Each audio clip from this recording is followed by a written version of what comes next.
This is Andi Purewal for Boxing News. I'm joined by promoter Eddie Hearn over Zoom. Eddie, I feel quite privileged. I don't usually get to do a Zoom chat with you, especially when you're on the other side of the world. So This is how's that? probably the first one we've ever done Yeah, since I've known you. and that's a Can long I time. just If say that's 10 you years. look even more handsome over Zoom. Your hairline is even more impressive over Zoom, and mine is probably less impressive. But congratulations. Cheers, Eddie. It's good to catch up with you. We're going to head straight into it. Obviously, we've got about 10 minutes or so. I was going to walk through his card first. We've just seen the big news, a big unification fight agreed, Sonny Edwards and Bam Rodriguez. You must be so thrilled and excited to have that one signed, Eddie. Just walk me through. Yeah, what's Yeah, taking honestly, for me, one of the best fights in boxing. Like, obviously, we've worked with Bam for a long time. We've just started working with Sonny, but even when we weren't working with Sonny, I thought to myself, that's such a great fight. And I'll be completely honest, if I wasn't working with Sonny, I probably wouldn't have pushed that fight so hard because it's such a tough fight. But Bam wants it. Bam's called for it for a long time. So I'm just so pleased both guys want to chase greatness, really. And for me, pound for pound, one of the top fights in boxing. It will land end of November, early December in America. We're looking to announce the entire DAZN slate, if possible, of August to December in as much as one hit as possible. So that will be confirmed when we do that. But yeah, fair play to both. Tremendous fight. What has been the hold up in trying to get this one over the line? Not a lot. We were trying to get it signed before Sonny's fight to announce in the ring. Robert Garcia was traveling around. There's a few bits, ring size and who walks first and set, like, all this kind of stuff. And actually, in the end, everyone just kind of agreed, listen, let's not mess around. We just keep everything standard and let's get this fight on. So fair play to Jesse and fair play to Sonny. He's traveling. He never asked for anything other than the money that was agreed in the contract. And we battled for some equality for him in the fight, which he's got. So it's going to be a massive fight. People will obviously still be skeptical without actually having a date and a venue announced. But no matter what, 100% Eddie, this fight's going down November. Absolutely nothing to be skeptical at all. The fight is signed. There's nothing to stop the fight at all. No, and it's 100% on. To be honest with you, Andy, the reason that we announced that it was signed is because the DAZN want to announce this slate, the whole schedule. And if we didn't announce it was signed, Sonny or Jesse would. Do you know what I mean? So it's like just collectively, we thought it's best just to let everybody know, done deal, signed by both parties. That fight is 100% on. Eddie, let's talk about New York. Edgar Berlanga, his matchroom debut versus Jason Quigley. What do you expect from this? I think that there's a lot of hype around Edgar Berlanga. A lot of people feel like the hype isn't real. And we feel the hype is real. But we'll find out on Saturday. If he slides through Jason Quigley impressively and stops him, good statement. If he struggles against Quigley, he's not an elite fighter. We can't start talking about Golovkin and Canelo and all these people if he can't do a job on Jason Quigley. I think Quigley looks great at 168. He's a solid fighter. He's going to have a lot of support in the garden as well. And I think we're going to see a really good fight. And Berlanga must make a statement. A lot of pressure on him, a lot of publicity. We're going to be sold out on Saturday night in the garden. So he needs to make a statement. I don't want to say regrets, but let's say if it is a bit more of a drawn-out fight than what you anticipate, would there be that kind of thought process in your mind with regards to signing Edgar? No, because we're going to be sold out in there. We've seen the attention that he's got. I think he's a character. He's a personality. He's a great fighter. He's 168 pounds. But at the end of the day, there's no point us drumming the hype machine if he can't deliver in the ring. So we've done our job. The pressure's now on him to deliver on Saturday night.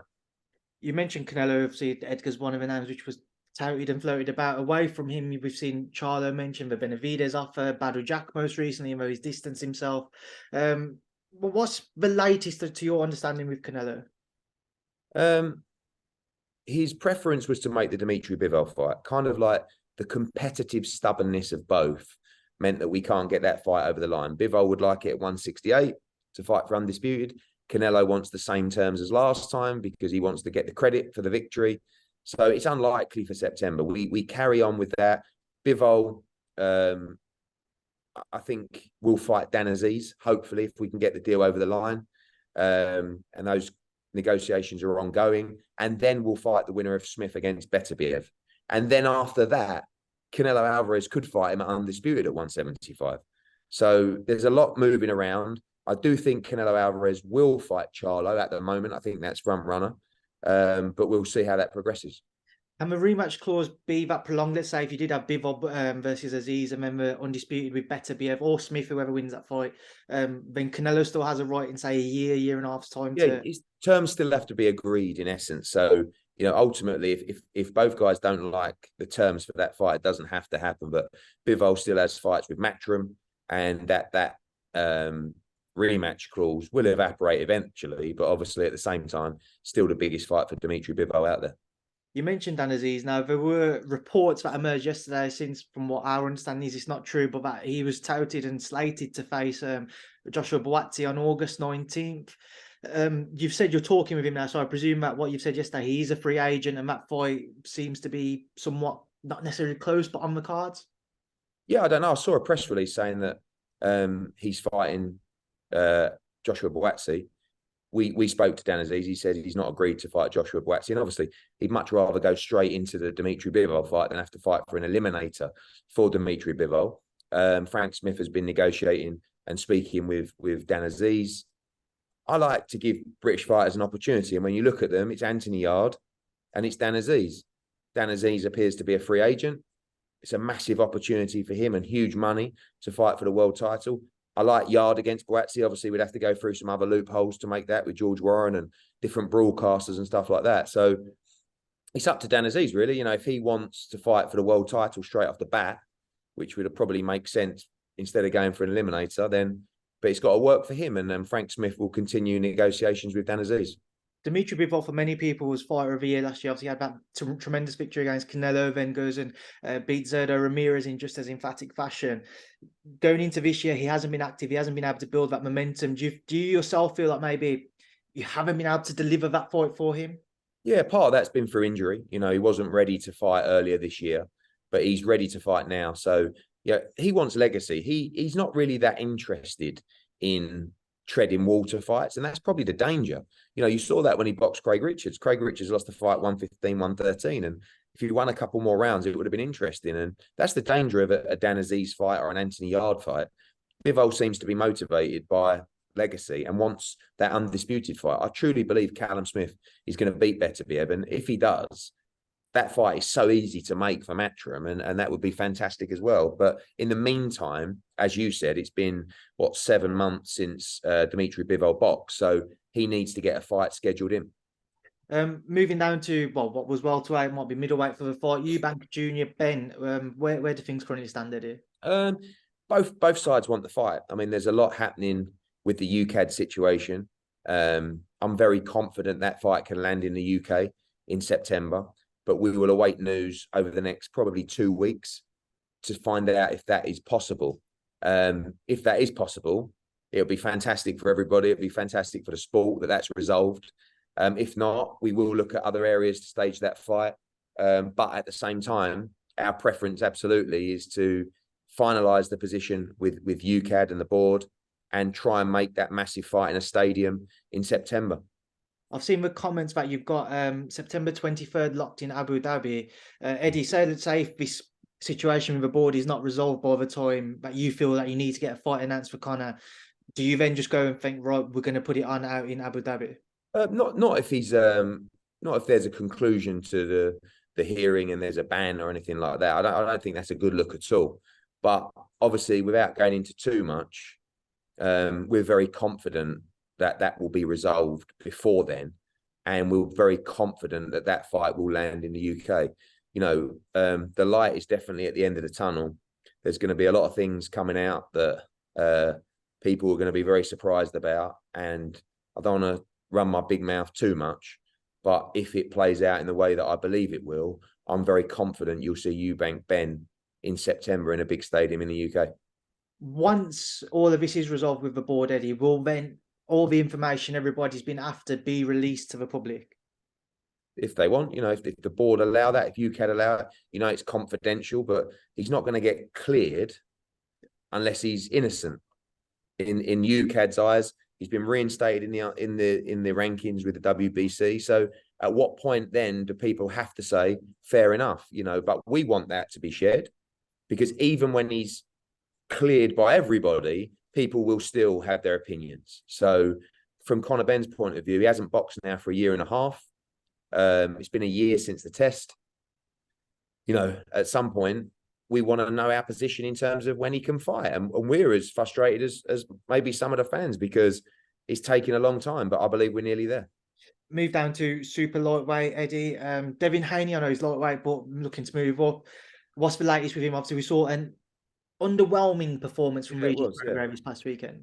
Yeah, I think, you know, there's a lot of pressure on Regis, but he should have performed better. But Zorilla was disappointing as well. Wow, I mean, he just ran for 9 rounds. Devin wants to fight Regis Prograis, and we've made it clear to Devin we can do that fight on DAZN. If you sign with Skills Challenge, we can do that fight in Saudi Arabia. If you stay with Top Rank, we can do that fight on ESPN. But it seems that Regis Prograis is the fight that Devin wants. So I'm looking to meet with Devin in New York this week, and we'll continue those conversations, but ready to make that fight.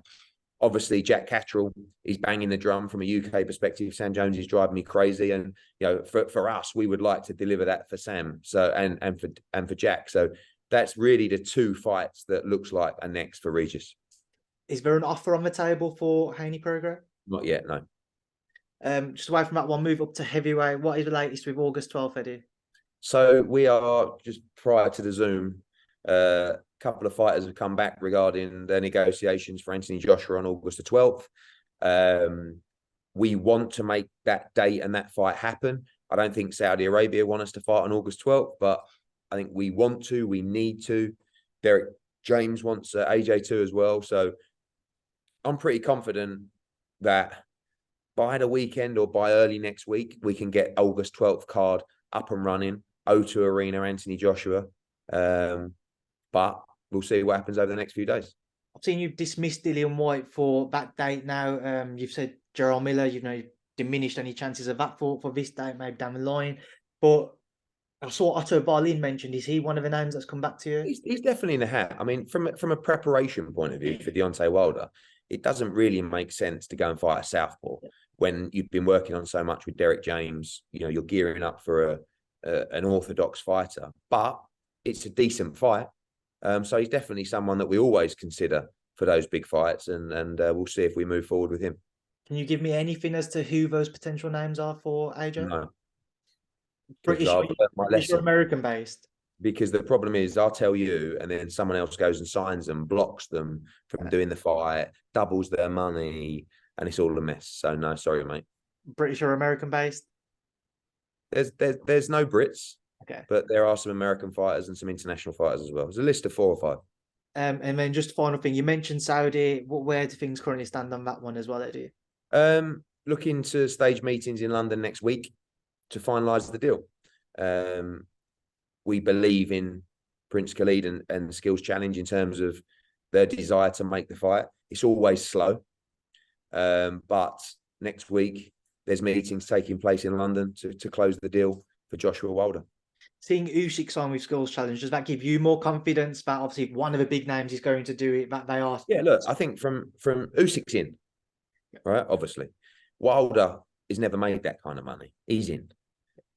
Skills Challenge know the money we've made to fight Ruiz and Usyk. So if they bear that in mind, we're in. And then there's Fury. And I can't speak for Fury, but, you know, I think if the money's right, Fury's in. But what's the right money? I'm sure everyone's got their different ideas. And just the last one, I saw you mention Chisora and Ngannou. Yeah, what can you tell me? I just, you know, I spoke to Dale. He called me last night. He's like, what are you talking about? I said, no, it was only a conversation that was had where there was an interest in Ngannou against Chisora. There hasn't been any, I'm not involved with it. I don't know if there's been any progression.